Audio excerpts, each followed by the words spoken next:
मैं किसी की बुराई करके जब उससे मैं क्या लूंगा मैं, और क्या मेरी मदद? हमें राम से ही मदद मांगना है, वो ही मेरा राम पूरा कर रहा।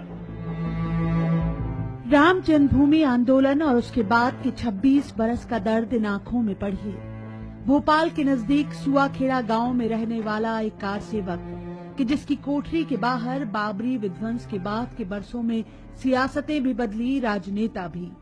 राम जन्मभूमि आंदोलन में किए गए बलिदान की कीमतें भी अदा हुई, लेकिन इसी आंदोलन में शरीर का आधा हिस्सा गंवा चुके अंचल सिंह मीणा की जिंदगी जैसे उसी एक तारीख पर थम गई।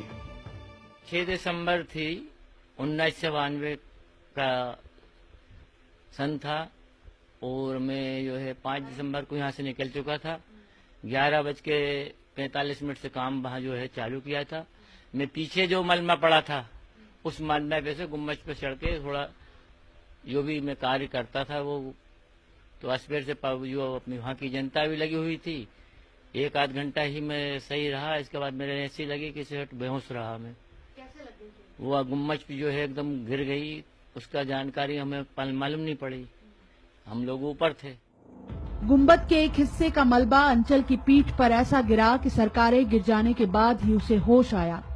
शुरुआत में इलाज के दौरान तक बीजेपी नेताओं ने पूछ परख की, फिर ये कार सेवक किनारे हो गया।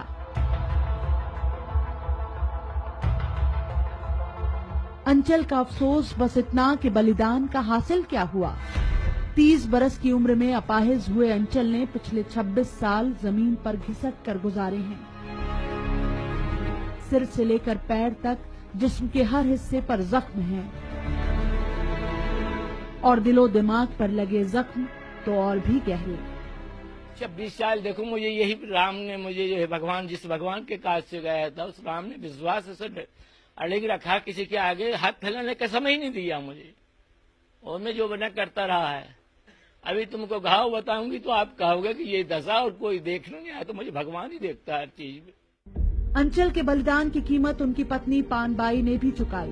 2.5-3 बरस के बच्चों की परवरिश अकेले की, परिवार भी संभाला और पति को भी, सब बस राम भरोसे।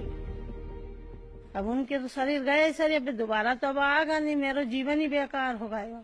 अब काय हुए जब जानू मेरे मोड़ मोड़ी अवेर देव जी कुआर आ गए, कभी आज सगाई कर दिए। भगवान तो करेगा पूरा, अब करेंगे जब ही तो अपन खाऊंगा, कहाँ से खाऊंगा।